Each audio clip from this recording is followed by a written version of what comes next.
Pourquoi ces applaudissements, me direz-vous? Pourquoi ces applaudissements? Bonsoir à tous, bienvenue sur le plateau de la feuille de match. Très heureux de vous retrouver comme chaque soir. On vous l'avait promis avant la fin de la saison qu'on allait réaliser une nouvelle fois 14 sur 14. C'est la deuxième fois que nous réalisons la grille parfaite et c'est l'œuvre de Patrice Basile. Et si vous avez bien suivi, il y a la preuve par l'image, hein, vous allez pouvoir regarder les replays et tout ça.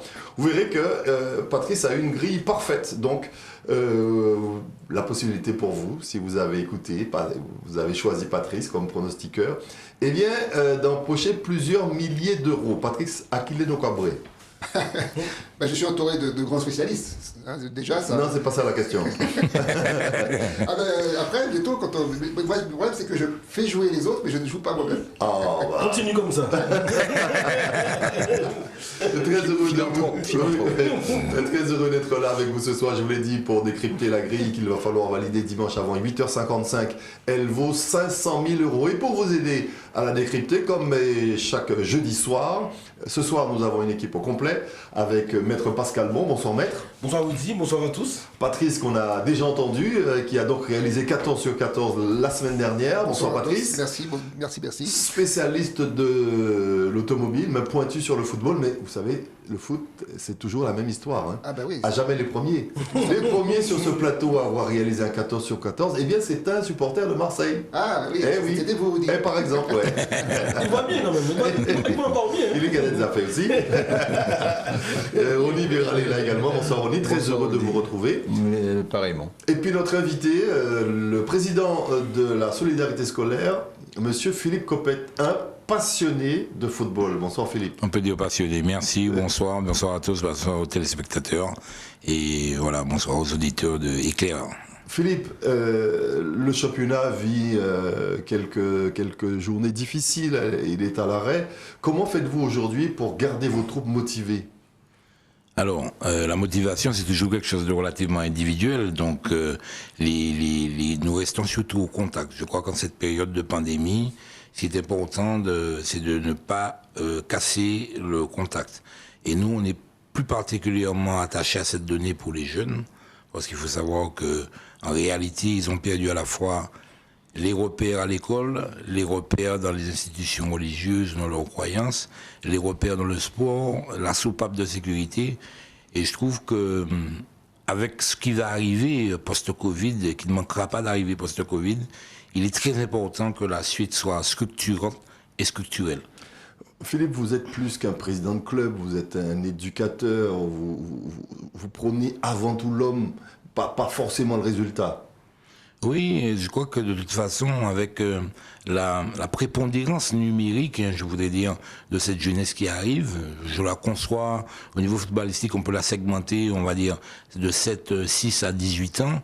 Je pense que la vague, la déferlante qui arrive dans notre société doit de plus en plus nous préoccuper. Alors, j'écoute avec beaucoup d'attention les discours des politiques actuels, mais je ne sais pas si tout le monde mesure la force et la dimension qu'aura sur notre société, sur nos mœurs, nos coutumes, nos usances, véritablement cette déferlante humaine. Et le Covid nous a donné là encore un challenge supplémentaire à respecter, un challenge supplémentaire à numériser, et l'enjeu est de taille. Vous êtes un amoureux du football sous toutes ses formes, je me souviens, la création du GCE, le groupement des entreprises, c'était une belle période ça aussi. Oui, le football, de toutes les façons, le football, on a tendance à le dire, hein, c'est le jeu.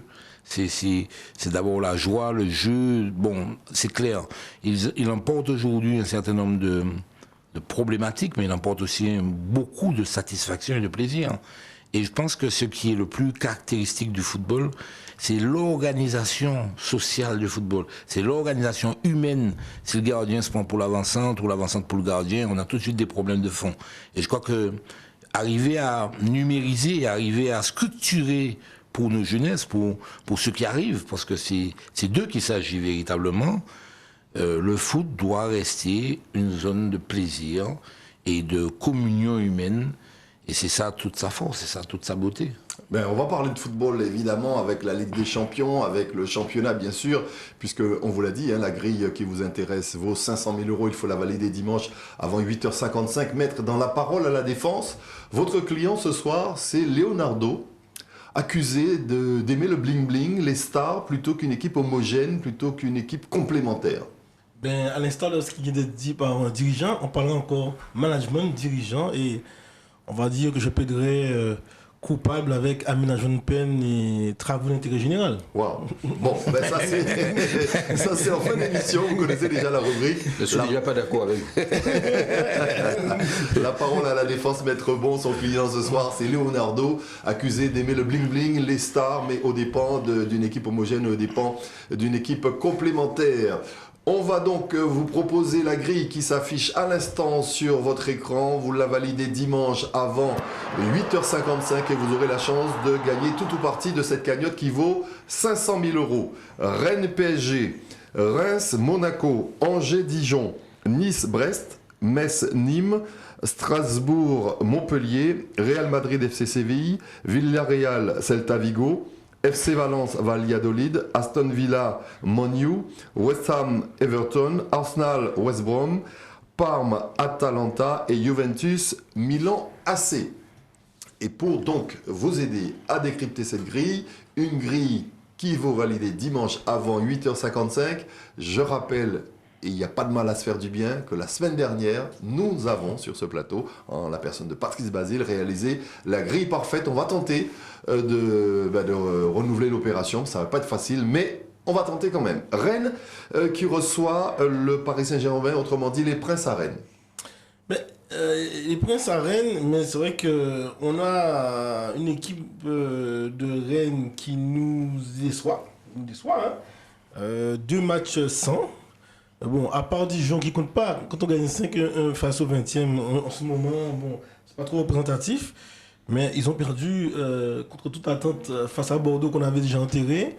Et c'est vrai que face à celui qui va pour la gagne, pour le titre, et c'est vrai qu'il y a moyen de se refaire après une lourde déception en Ligue des Champions.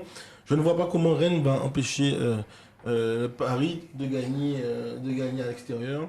Sauf si on le voit depuis 2-3 journées, on a des équipes qui sont parfois totalement décomplexées parce qu'ils n'ont aucun enjeu, aucune pression et ils jouent, au détour de ces dernières journées, leur meilleur football alors qu'on les attendait depuis septembre dans de meilleures dispositions. Et ça veut dire quoi ça Paris gagnant Je dis Paris gagnant, pardonnez-moi, sauf exploit, j'ai dit, d'une équipe qui est décomplexée. Un peu distrait. Non, je rejoins mon ami Pascal, puisque de toute façon, pour moi, ce match, il est clair et net. C'est-à-dire qu'on a d'un côté un Paris Saint-Germain, effectivement, qui vient de se faire écarter de la Ligue des Champions, bon, dans les conditions qu'on en sait, mais qui reste une équipe qui domine le championnat de France. Encore plus maintenant, puisqu'ils n'auront plus... Qui domine, non. Le premier, c'est Lille. Oui, enfin, on sait que potentiellement, Paris a de meilleurs atouts que Lille, mais même si c'est Lille qui est champion, tant mieux pour eux. En tout cas, PSG aujourd'hui, c'est une machine de guerre, quoi qu'il arrive. Hein. On vient de faire encore demi-finaliste, on a fait les finalistes l'année dernière, donc c'est une équipe qui est au-dessus. Vous savez que ça ne figure dans aucun palmarès. Oh, je sais, mais c'est pas grave. On le prend quand même, ça fait du bien. Et donc, pour revenir encore à ce match contre Rennes, ça va être un match, encore une fois, si PSG perd ce match, ce sera un accident. Donc, je pars du principe qu'il n'y aura pas d'accident, donc c'est PSG qui gagne. Voilà. Non, on a tendance à vous croire, puisque bon, vous avez fait 14 sur 14. Évidemment. Il faut quand même savoir que le Paris Saint-Germain n'a plus gagné à Rennes depuis le 23 septembre 2018. Avant ça, les Parisiens surfaient sur une vague de 11 victoires d'affilée, 11 matchs donc sans défaite, pardon, donc pour le Paris Saint-Germain avant cette fin de série. Rennes qui va évoluer sans Kamavinga, sans Nzonzi. A priori, Paris C saura déjà le résultat de Lille. Donc ce sera un petit avantage quand même pour les Parisiens, puisque Lille joue donc son match demain, vendredi. Il faut également savoir que ce sera la 75e rencontre entre les deux clubs. Le PSG a gagné 38 fois, Rennes 19 fois, et il y a eu 19 matchs nuls entre Rennais et Parisiens, mais j'accorde quand même la faveur de mon pronostic au Paris Saint-Germain. Ben, avec toutes ces explications et précisions techniques, on a du mal à se prononcer, mais je suis assez d'accord sur le fait que ce serait un match où Paris ne peut pas se permettre de perdre, il ne peut pas non plus se permettre de faire match nul. On va laisser à Rennes la possibilité de faire match nul et on dira que le match il sera ou gagné par Paris ou au match nul. En sachant que vous parliez des absents, on dit tout à l'heure du côté de Rennes, mais du côté du PSG aussi. Oui. Mbappé ne joue pas. Mbappé ne sera pas là parce qu'il est suspendu. Oui, c'est ça. Surtout. Donc, on a bien vu, et là, je fais une petite piqûre aux détracteurs d'Mbappé. Mbappé sans Neymar, ça peut le faire contre le Barça. Bien sûr. Neymar sans Mbappé, Non, mais jusqu'à maintenant, ça ne le fait pas. Qui a dit que Mbappé n'était pas indispensable? Oh, il y en a qui le disent. Il y en a beaucoup qui le disent. Neymar Beaucoup, peut-être, beaucoup. mais pas non, Mbappé. non, il y a beaucoup qui le disent. Ah, c'est pas mon avis, vous savez bien que je suis, moi, un inconditionnel d'Mbappé. On va continuer avec ce sommet du championnat de France, un sommet par le classement, évidemment, puisque Monaco se déplace à Reims. Et là, si Monaco perd, là, Monaco risque de trinquer définitivement. Oui, on n'est pas à un jeu de mots près. C'est vrai que je pense que Monaco va rincer cette équipe qui va se rapprocher de la Montade de Dijon pour la Ligue 2. Parce que je ne pense pas que Monaco va lâcher donc cette course au titre et va s'appliquer à pouvoir encore une fois titiller les deux qui sont devant lui. C'est vrai qu'on a peut-être pour un supporter monégasque cette déception dans ce match face à Lyon qui restera un petit peu dans la mémoire dans le côté épique dimanche dernier, mais je ne pense pas que Monaco puisse reproduire deux fois ce type de contre-performance, puisqu'il y a quand même eu une phase très offensive avec des joueurs qui ont donné. Donc face à une équipe beaucoup plus modeste comme Reims, je vois Monaco nettement dominer et scorer et gagner les 4 points. Oui, c'est un... Et 3 points. C'est de notre championnat. C'est dans notre Ça championnat. me Philippe. À moins qu'il y ait un bonus spécial pour ce match. Ah, ouais, le bonus défensif, ou offensif. Non, mais c'est vrai que ce match-là est le même que celui du PSG Rennes. C'est-à-dire qu'on a un match qui parle de première place. Hein. C'est Monaco est dans la dernière ligne droite. Il va falloir faire le dernier sprint pour gagner. Ils ont perdu contre Lyon, un match qui effectivement a été superbe dimanche dernier. On s'est régalé. Mais je pense qu'ils ont des atouts supérieurs à Reims et que surtout, ils ne veulent plus perdre de points. Donc il reste 4 matchs ou 3 matchs, je ne sais plus. 3 matchs. Donc non, Monaco, pour moi, est vainqueur de ce match sans aucun problème.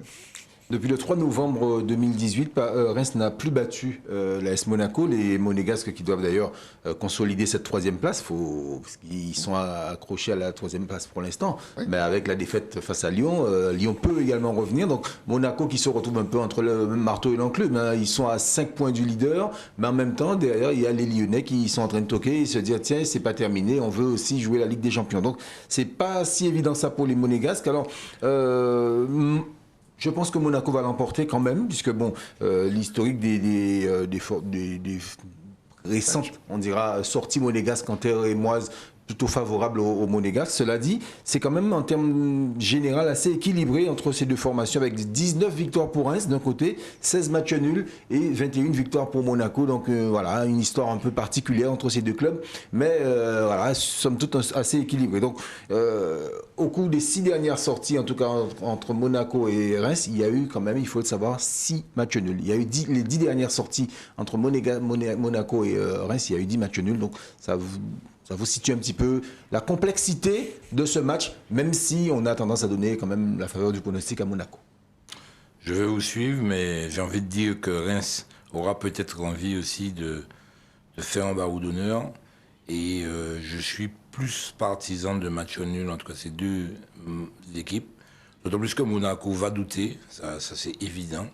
Et bon, c'est une équipe qui s'est révélée et qui véritablement a pris un autre tournant, on va dire, après la trêve. Mais je pense que l'équilibre est encore un peu fragile malgré leur caractère dominant. Et c'est pour ça que je dirais, bon, ok, je dirais plutôt un match nul entre les deux équipes. Eh bien, je vais saisir la balle au bon, Philippe. Transition toute trouvée hein, pour parler de Angers-Dijon. C'est un match nul. Match que les diffuseurs ne veulent pas désormais. Ceux qui veulent racheter la Ligue 1 ne veulent pas de tous les matchs. Et Angers-Dijon, incontestablement, c'est 13 insuffisant. 13, c'est la position dans le géoclassement face au 20 et bon dernier Dijon. Angers sort de 2 matchs difficiles compliqué. Face à Monaco, je crois, ils ont perdu 1-0. Bon, et là, ce que c'est Lorient, pareil, ils ont un peu pété les plombs avec, je crois qu'il y avait même un carton rouge. Je pense que Baoken et les siens, hein, c'est un Camerounais qui joue à Angers et son père aussi était footballeur, Paul Baoken, je crois. Je pense qu'ils auront à cœur face au dernier de se refaire un peu. Moi, je mise sur la victoire nette d'Angers. Parce qu'on a eu à plusieurs reprises cette année à louer le jeu. Le jeu était assez chatoyant, hein, le mot qui est revenu souvent de cette équipe d'Angers qui, somme toute, mérite de rester en Ligue 1 cette année et de pouvoir quand même faire jouer donc, sa prédominance face au dernier de la classe. Alors vous parliez du père de Baoken et je profite de l'occasion puisque Bordeaux n'est pas sur la grille pour parler du jeune qui a marqué la dernière fois pour Bordeaux. Vous connaissez sa mère? Non. Vous connaissez pas sa mère? Non. Ah, sa mère est très connue. J'ai pas suivi en fait. Monsieur Mara, Sékou Mara, qui a marqué pour Bordeaux la victoire. Oui. Là. Ils ont gagné Ouais. contre. Et qui Qu'ils est ont sa gagné mère, donc? Bordeaux. Qui est sa mère? Oui. Audrey Crespo-Mara. Ah, ben oui. Oui. Ouais. D'accord. C'est sa mère. D'accord. Bah, félicitations. Notre consoeur de TF1 LCI. Alors, pour embrayer sur ce fameux match Angers-Dijon, vous savez que j'aime bien les comparatifs avec le cyclisme. Et je dirais que là, on est dans le groupe Eto. C'est-à-dire qu'on est dans une phase où on est deux équipes qui... Alors, Angers, ça fait 5 fois qu'ils perdent. Je crois que de suite. Et Dijon, bon, ils sont déjà en Ligue 2. Ça va te balayer, hein. Donc, c'est vraiment la voiture balai. Donc, ça va être très compliqué de sortir un vainqueur de ce match. Juste une indication peut-être qui pourrait m'influencer, c'est que Angers a gagné le match aller. Donc je donnerai une pièce sur Angers. Je dirais que je mettrai vainqueur Angers de ce match. Ben écoutez, Angers, Dijon, c'est vrai que c'est le match nul par excellence que personne ne va regarder. Je pense à Raphaël Mirval qui disait ici même que ce n'est pas le genre de match qu'il regarde. Dijon n'a gagné qu'une seule fois à Angers, il faut le savoir, de toute son histoire. Et c'était en national, c'était d'ailleurs le 19 avril 2002, donc ça remonte. Depuis le 15 septembre 2018, les Angevins ont enchaîné, donc sont sur une série de 4 victoires consécutives face à cette équipe de Dijon. Donc on peut dire que tous les signaux sont ouverts pour la formation d'Angers. Et puis, on parle de match nul, mais tous les matchs sont importants puisque en cette période de crise sanitaire, ben oui, les droits TV dépendent également du rang des équipes. Donc quand on peut grappiller 1 ou 2 places supplémentaires, ce sont quelques milliers d'euros de plus qui rentrent dans les caisses, n'est-ce pas, Président? Évidemment, les caisses sont toujours insuffisamment remplies. Voilà. Donc il n'y a pas de changement. Ce que je veux dire, c'est que je suis d'accord sur la logique d'Angers gagnant, puisque Angers a de toutes les façons une pratique de football basée sur une forme dynamique et véritablement de l'engagement. Et Dijon est déjà en train de chercher peut-être quelle forme de résignation. Donc je suis d'accord, on va dire que Angers est gagnant.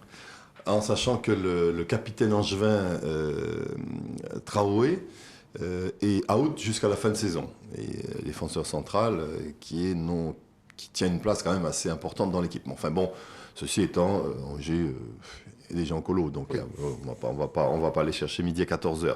Un autre match extrêmement difficile à pronostiquer, puisque pas d'enjeu entre Nice et Brest. Mais oui, Woody, vous montez les mots de la bouche. Voici ce qu'on appelle un casse-tête pour les parieurs, parce qu'on a deux équipes qui n'ont pas d'objectif, on va dire, à court terme cette année. Le 10e contre le 14e. Alors, vous connaissez mon penchant pour la logique du classement. À mon sens, entre deux équipes, allez, on va le dire aussi sous le fond, deux équipes qui allient entre le bon et le moins bon. Des fois, on a attendu Nice dans le dernier match et puis complètement sombré alors qu'ils ont une belle victoire je crois que c'est face à Lyon, une grosse équipe, hein. Nice nous a gagné Montpellier. Ils avaient gagné Montpellier 3-1 alors qu'on s'attendait à ce que Montpellier les pilonne et après ils ont déçu. Et de l'autre côté pareil, on a un Brest qui se fait régulièrement manger au buzzer, soit 2-1 ou 1-0 et dernièrement, ils nous ont gratifié d'un super match avec l'attaquant que j'aime beaucoup, Charbonnier, qui, une fois qu'il est bien mis en orbite, c'est les planter. Donc, à mon sens, voici le match, effectivement, où on peut s'attendre à des surprises, mais je donne, une petite pépite quand même à Nice, qui a, le classement pour pouvoir légitimer sa place de 10e tout de même. Alors c'est vraiment le match des deux extrêmes, aussi bien géographique, puisque Brest est en haut, Nice est en bas. Au niveau des résultats, c'est pareil. Nice, c'est toujours un coup bon, un coup pas bon. C'est un peu comme Arsenal en Angleterre. Vous n'êtes pas trompé de chaîne des fois? Non, non, mais Nice, un coup, ils vous gagnent un match. Un coup en haut, un Super. coup en bas, les coups bons, les coups pas bons, je sais pas. Le Vous football, êtes trompé de plateau là? Attendons Juventus, Milan tout à l'heure. Ils sont tombés de plateau, le boule. Aussi, ça s'appelle ça. vous y verrez ce que vous y verrez, en tout cas. Mais en tout cas, ce match, c'est vrai que ça va être un peu compliqué à pronostiquer, puisque de toute façon, les deux équipes sont capables du pire et du meilleur. Donc, alors, moi, la chose que je vois, effectivement, c'est que Brest avait gagné le match aller. Donc, c'est une équipe qui, effectivement, est assez solide quand il s'agit de jouer à l'extérieur, généralement. Moi, je dirais que sur ce match-là, il faudrait plutôt parier sur un match nul. Ça sera plus simple. Enfin, moi, je vois une victoire dans tous les cas entre Nice et Brest. Il y a eu 26 confrontations entre les deux équipes. 8 victoires pour Nice, 8 matchs nuls et 10 victoires de Brest. Ce sont les Brestois qui mènent à l'historique de ce bilan. La dernière victoire niçoise remonte au 2 février 2013. Il faut savoir également que les deux équipes, pour moi, doivent se reprendre puisqu'elles ont toutes les deux chuté le week-end dernier. Donc, il y aura forcément une victoire ce week-end.